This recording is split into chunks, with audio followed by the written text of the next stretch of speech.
அண்மை செய்தி இலங்கை கடற்படையினரால் சிறைபிடிக்கப்பட்டுள்ள 25 மீனவர்களையும் படகுகளையும் உடனடியாக விடுவித்திட நடவடிக்கை எடுக்க வேண்டுமென முதலமைச்சர் மு.க.ஸ்டாலின் கடிதம் எழுதியிருக்கிறார். அண்மை செய்தியை பார்த்துக் கொண்டிருக்கிறோம்.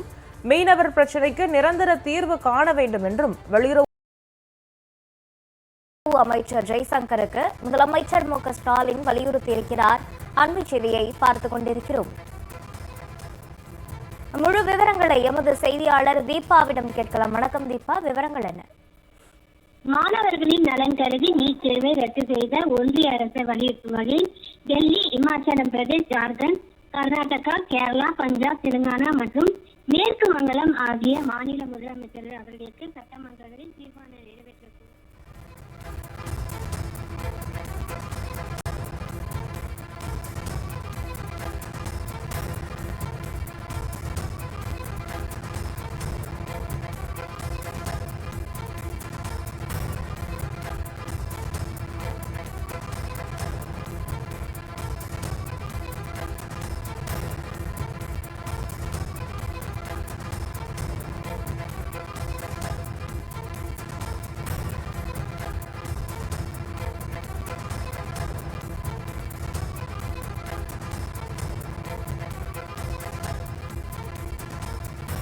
இலங்கை கடற்படையினரால் சிறைபிடிக்கப்பட்டுள்ள 25 மீனவர்களையும் படகுகளையும் உடனடியாக விடுவித்திட நடவடிக்கை எடுக்க வேண்டுமென வெளியுறவு அமைச்சர் ஜெய்சங்கருக்கு முதலமைச்சர் மு.க.ஸ்டாலின் கடிதம் எழுதியிருக்கிறார். அண்மை செய்தியை பார்த்துக் கொண்டிருக்கிறோம். தமிழ்நாட்டை சேர்ந்த 25 மீனவர்கள் பாக் ஜலசந்தி மன்னார் வளைகுடா பகுதியில் மீன்பிடித்துக் கொண்டிருந்த போது நேற்று இலங்கை கடற்படையால் சிறைபிடிக்கப்பட்டனர். இதனைத் தொடர்ந்து இலங்கை கடற்படையினரால் சிறைபிடிக்கப்பட்டுள்ள 25 மீனவர்களையும் அவர்களின் படகுகளையும் உடனடியாக விடுவித்திட நடவடிக்கை எடுக்க வேண்டுமென முதலமைச்சர் மு.க.ஸ்டாலின் வெளியுறவுத்துறை அமைச்சர் ஜெய்சங்கருக்கு கடிதம் எழுதியிருக்கிறார். அண்மை செய்தியை பார்த்துக் கொண்டிருக்கிறோம்.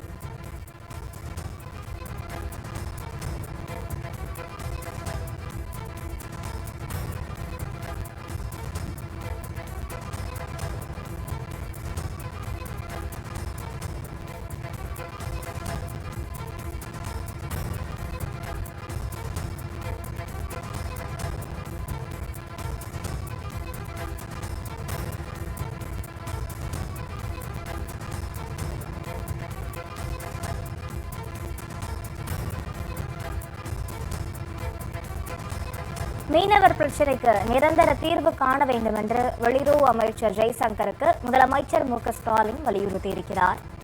தமிழ்நாட்டை சேர்ந்த 25 மீனவர்கள் பாக் ஜலசந்தி மன்னார் வளைகுடா பகுதியில் மீன்பிடித்துக் கொண்டிருந்த போது நேற்று இலங்கை கடற்படையால் சிறைபிடிக்கப்பட்டனர். இதனைத் தொடர்ந்து இலங்கை கடற்படையினரால் சிறைபிடிக்கப்பட்டுள்ள 25 மீனவர்களையும் படகுகளையும் உடனடியாக விடுவித்திட நடவடிக்கை எடுக்க வேண்டுமென வெளியுறவுத்துறை அமைச்சர் ஜெய்சங்கருக்கு முதலமைச்சர் மு.க.ஸ்டாலின் கடிதம் மூலம் வலியுறுத்தியிருக்கிறார். அண்மை செய்தியை பார்த்துக் கொண்டிருக்கிறோம்.